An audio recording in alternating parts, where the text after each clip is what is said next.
pinsan niya. Pero, friend din pala niya. Diba? Galing. Galing ng mga katangian na gano'n. Okay. O sige, maghanap ka pa partner. Kaya nga, sino naman ang magsasabi ng mabuting bagay na kay Harriet? Meron. Kay Hayat naman. Sa kapatid, sa brother. Sa brother, sige. Dito, saan? Ay, invite natin si... Invite ka namin dito. Herbert.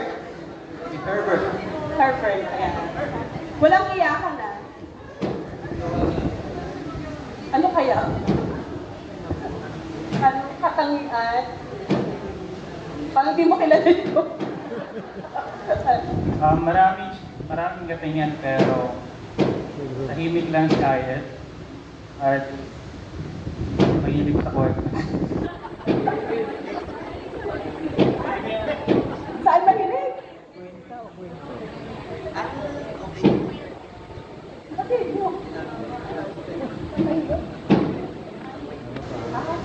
Okay. Favorite na pagkain? Tama Wala maisip.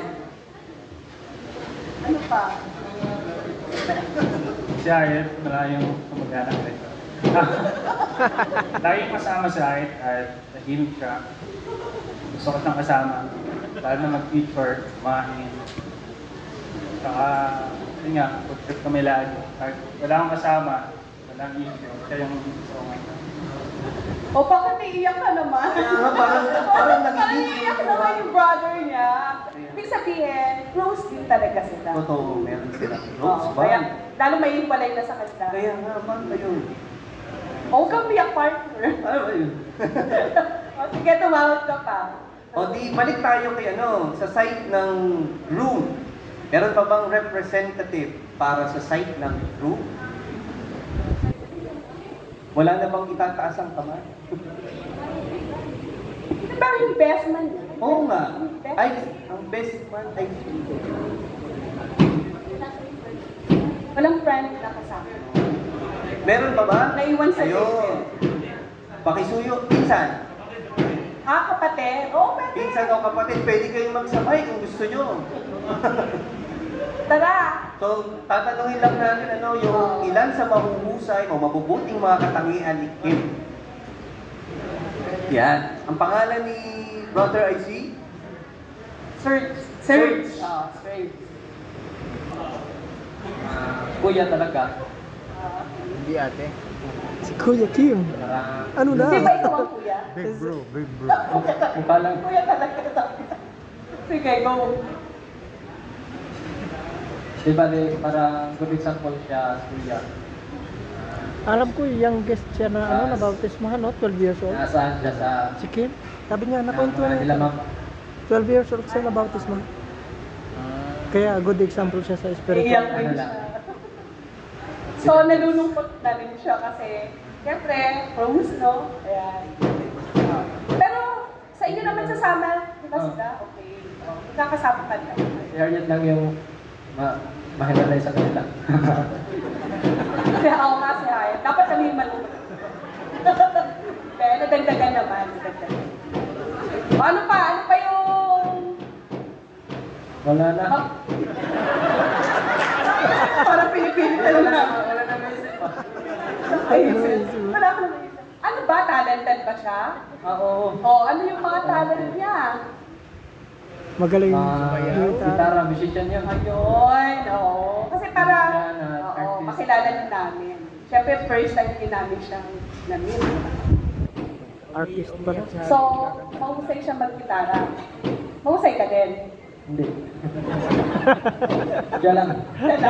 Okay. Uy, salamat ha. Ayan. Best friend niya rin. Kaibigan niya rin pala. Serge. Serge, thank you. Di kuha tayo naman ulit, partner sa site naman ni Harriet. Sino? Sino ang Billy Manlaglag? Si Box. Ayan. Ayan. Box, parito ka. Tayo?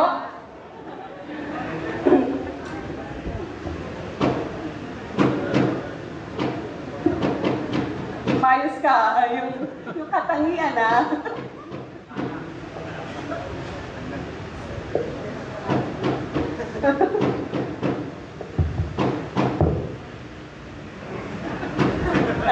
Kuya siya ni Hyatt. Si Hermie. Color ko na. Sa mga katangian ni Harriet, actually, lahat naman halos wala kong sabi sa kanya. Unang-una, papasalamat ako sa mga magulang ko. Sa lahat ng magkakapatid namin, pinalaki kami ng maayos. Okay, wala sa amin yung matitigas ang ulo na punto ko para sa amin. So, nakuha namin yung lahat ng mga katangian mula sa magulang namin. Ngayon, nakasama. Sound. Hello. Itong malakas na. Hello. Marunong siyang sumunod. Okay, sa mga tagubilin. Halos na yung mga katangian sa kanya.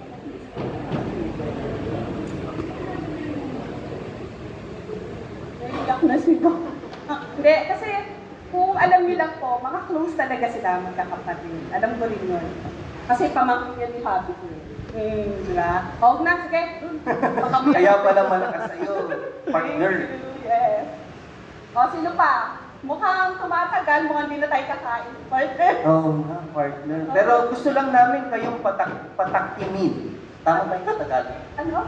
Patakamin. Patakamin. Patakami. Yan. Ang galing mo sa May Tagalog. nagsa-chop-chop na ng lechon. Kala ko Naka-ready na po ba ang inyong mga maintenance? Para... Tapos meron tayo. Nakita ko na partner yung ilan sa mga inihanda ng ating Favorite. Mukhang natatakap na nga sila. Ayan.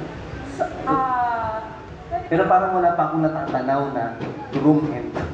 pero tatawag din tayo sa mga friend niya from Pwede. Romblon. Sige. Dahil sa medyo malayo talaga ang pinanggalingan nila, baka Para- pwede namin makausap ang isa sa Romblon, ano? Tsaka makikita natin supporting talaga sila kay Harvey. Yeah. At saka kay Liam. Taas ang kamay ng galing sa Romblon. Ako. Galing sa Romblon yung tito. Ayun. Baka pwede po namin kayong kausapin.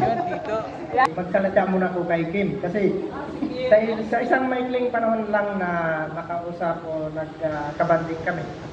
One time na nakabanding ko sila ng mama niya. Tapos nagkakwentuhan kami. Si Kim pala ay isang model sa spiritual. Alam niyo ba? Kasi kung si Jesus Christ nabaptize ng 30 years old, si Kim ay nabautismohan ng 12 years old. So, isang bagay na dapat hangaan natin yun sa kanya. Ako nabaptize 17 years old. Kayo. Okay guys? So, makikita natin na talagang kung titingnan natin yung kanyang pananaw pagdating sa spiritual na kaalaman at yung kanyang mga decision making, isang bagay na kahanga-hanga. Hindi katulad ng desisyon ng mga kabataan na mag-collect ng mga chicks o ganon. Siya naman, nakaano siya na mag-yaman kasama. So guys, tularan natin yung magandang example niya.